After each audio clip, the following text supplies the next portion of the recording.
महाराष्ट्राचा आवाज आपल्या हक्काचा। नवा आवाज महाराष्ट्र न्यूज चॅनलमध्ये आपले स्वागत आहे। तर पाहूया आजच्या महत्त्वाच्या काही घडामोडी। नेपाळमध्ये हिंसाचारामुळे परिस्थिती अतिशय गंभीर बनली असून या ठिकाणी भारतातील पर्यटक मोठ्या संख्येने अडकून पडले। त्यात मुरबाडमधील 112 पर्यटकांचा समावेश आहे।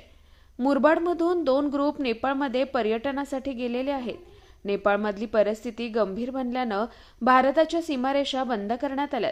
त्यामुळे हे पर्यटक तिथेच अडकून पडलेले आहेत। आपल्या सुटकेसाठी भारत सरकारने प्रयत्न करावेत आणि लवकरात लवकर आपल्याला भारतात आणण्याची व्यवस्था करावी अशी मागणी या पर्यटकांनी केली आहे। तर या पर्यटकांची लवकरात लवकर सुटका केली जाईल अशी माहिती मुरबाडचे आमदार किसन कथोरे यांनी दिली आहे। नेपाळच्या दर्शनासाठी मुरबाड तालुक्यातले 2 ट्रिप गेलेले आहेत। त्यापैकी एका ट्रिपमध्ये 47 लोक आहेत, ते काठमांडूला अडकलेले आहेत। काठमांडू हा डेंजर झोन मध्ये आहे आणि खूप मोठ्या प्रमाणात तिथे दंगलींचा हे झालेला आहे। वातावरण एकदम गंभीर आहे तिथे, पण आमची लोक हॉटेलमध्ये सुरक्षित आहेत। त्यांच्याबरोबर सतत माझं व्हॉट्सअपवरून बोलणं चालू आहे।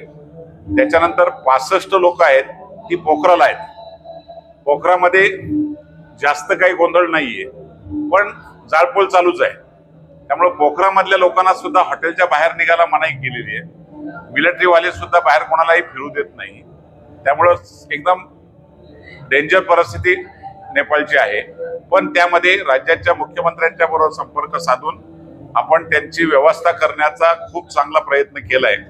आपल्या जिल्हाधिकारी पंचाल साहेब यांनी सुद्धा सतत संपर्कात आहेत आणि त्या लोकांना सुरक्षित कसं काढता येईल, पोखरामधल्या लोकांना बाउंड्री पर्यंत घेऊन जाण्यासाठी मिलिटरीची गाडी द्यावी अशा प्रकारचा प्रयत्न तो मला वाटते आज रात्रीत कदाचित मार्गी लागेल। तो लागला तर बाउंड्रीच्या बाहेर त्यांना सोडलं जाईल आणि त्यांना आणण्याचा पहिला टप्पा राहील। पण काठमांडूच्यांना विमानातूनच आणण्याचा प्रयत्न करतोय आपण। एकदा अजूनही उद्याचा दिवस शांततेत झाला किंवा उद्याचा कदाचित एखादं विमान मिळालं तर उद्याच्या उद्या त्यांना सुखरूप आणण्याचा प्रयत्न आहे। पण नेपाळची परिस्थिती गंभीर है। मुरबाड से हम लोग नेपाल ट्रिप के लिए 64 लोग आए हैं। उसमें महिलाएं 40 हैं, 25 जेंट्स हैं और हम लोग इधर पोखरा में 3 दिन से हैं। कल इधर कर्फ्यू था, इसलिए हम पोखरा से बाहर नहीं जा सके।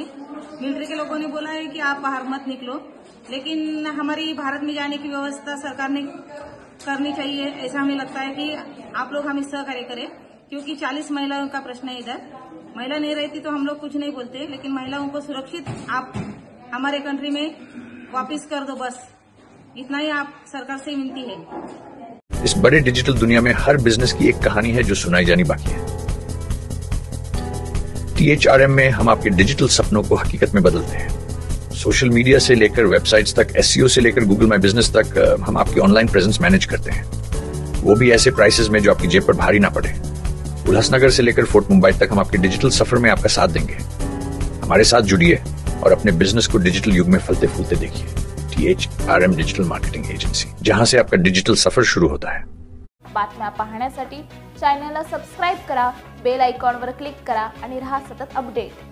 तुमच्या परिसरातील काही घडामोडी किंवा समस्या असतील तर आमच्या वृत्तवाहिनीला संपर्क करा आणि तसेच सतत अपडेट राहण्यासाठी आमच्या वृत्तवाहिनीला सबस्क्राइब करा आणि बेल आयकॉन दाबायला विसरू नका।